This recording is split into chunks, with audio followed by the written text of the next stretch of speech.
మా విశ్వాస జీవితాలను నీ కుమారుడు అందించినట్టు అన్యాయంగా స్త్రీలు మరణం పొందుటను విధించుటను ధ్యానించదుగాక. కొంతసేపు ధ్యానం.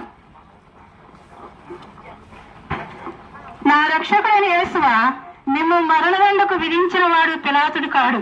నా పాపములు మేము మట్టి తీర్పు. ఇది జరిగింది అన్నమాట. గ్రూపుల్లో పెట్టి అది మొత్తానికి అది కదా మొత్తానికి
హత్య చేయుటకు తీసుకొని పోయిన ఈ కఠిన మార్గమందు నా మీద గల పక్షుల వలన మీరు అత్యంత ప్రేమతో నడుచుతరి.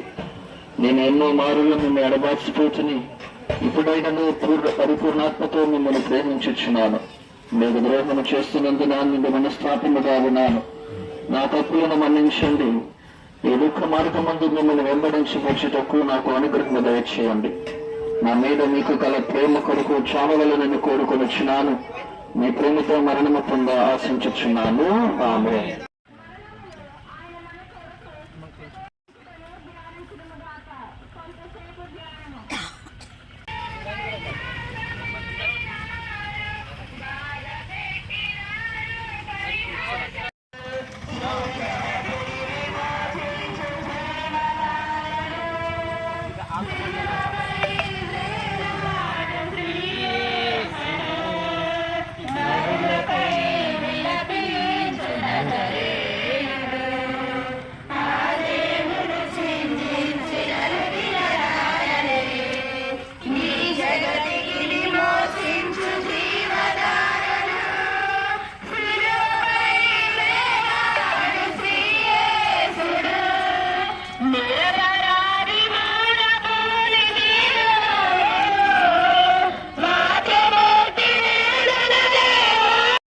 సత్యాన్ని వెల్లడి చేస్తున్నటువంటి ఈ తపస్సు కాలంలో ఈ తట్టుగరి గ్రామంలో యేసుక్రీస్తు ప్రభు యొక్క మరణాన్ని స్మరిస్తున్నటువంటి యొక్క రోజున మీకందరికీ అదే రీతిగా కథోలిక విశ్వాసులైనటువంటి మాకందరకు ఆ ప్రభు ఇస్తున్నటువంటి సందేశం ఏమిటి అంటే, యేసుక్రీస్తు ప్రభు ఈ లోకానికి మానవ మాతృడిగా యత్నించింది మనుషులమైనటువంటి మనందరినీ విమోచించడానికి. మనిషికి ఎందుకు విమోచన కావాలి? మనిషి బాగానే ఉన్నాడు కదా, చక్కగా ఆహారం భుజిస్తూ ఉన్నాడు, శారీరక కష్టాన్ని అనుభవిస్తున్నాడు, ఉద్యోగాలు తీస్తున్నాడు, మంచి చదువును చదువుతూ ఉన్నాడు, ఉన్నతమైనటువంటి జీవితాన్ని జీవిస్తున్నాడు. అటువంటి మనిషికి అటువంటి మనిషిని ఎందుకు లేవనెత్తటం? ఎటువంటి చీకు చింత లేదు కదా.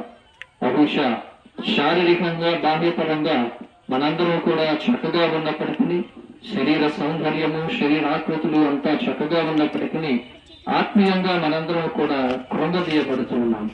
దేని ద్వారా అంటే పాపపు ఆలోచన ద్వారా, పాపపు చేష్టల ద్వారా శారీరకంగా మానసికంగా మనందరం కూడా కృంగిపోతూ ఉన్నాం. మనందరినీ లేవనెత్తడానికి క్రీస్తు ప్రభుని చేస్తారు. మనుషులమైనటువంటి మనందరము ఎంతో శ్రమిస్తూ ఉంటాము, ఎంతో కష్టపడుతూ ఉంటాము. కొన్ని సందర్భాలలో మనశ్శాంతి నాకు ప్రకటన లేదు అనే మాటలు కూడా రోజువారి మాటలలో ఉపయోగిస్తూ ఉంటాం. ఆ మనశ్శాంతిని ఇవ్వటానికి క్రీస్తు ప్రభు ఈ లోకానికి వివరించారు. కాబట్టి ఈ 40 రోజులు కూడా కథోలిక సంఘమైనటువంటి మేమంతా కూడా ఆ ప్రభు అనుభవించినటువంటి శ్రమలను గుర్తు చేసుకుంటూ మా ఆధ్యాత్మిక జీవితానికి ఒక బలాన్ని, ఒక ధైర్యాన్ని తెచ్చుకుంటూ ఉంటాం. అది ఎలాగా? ఈ లోక వాంఛలకు దూరముగా ఉంటూ, శారీరక వాంఛలకు దూరంగా ఉంటూ, ప్రత్యేకంగా మా యొక్క ఉదరాన్ని తృప్తిపరిచేటటువంటి కార్యాలన్నిటికీ, ఆహార పదార్థాలన్నిటికీ దూరంగా ఉంటూ ఒక నిరాడంబరమైనటువంటి జీవితాన్ని మేమందరం కూడా అనుభవిస్తూ ఉంటాము 40 రోజుల పాటు. కాబట్టి గ్రామస్తులారా, అదే రీతిగా కథోలిక సంఘస్థులారా, దేవుడు ప్రత్యేకంగా క్రీస్తు ప్రభు మనందరినీ లేవనెత్తడానికి వచ్చాడు. 12వ స్థలములో మనందరము ఆయన మరణించినటువంటి ఆ ఘట్టాన్ని స్మరిస్తూ ఉంటాము, ధ్యానిస్తూ ఉంటాం. మొదటి జీవిగా శిలువ మీద క్రీస్తు ప్రభు మరణించడం ఏమిటి? ఆయన దైవ సంభూతుడు, దేవుని కుమారుడు, ఆయన మరణించడం ఏమిటి? ఇది మనందరి కోసమే. ఆయన మరణం మనల్ని లేవనెత్తటానికి, మనల్ని భాగ్యవంతులుగా చేయటానికి. అందుకే అందరూ కూడా సిలువ వైపు చూస్తూ, దేవా ఇదిగో మీ తులసిలేవ చేత నన్ను రక్షించుతుడు అనే గొప్ప మాటను బహిరంగంగా ప్రకటించగలుగుతూ ఉన్నాం.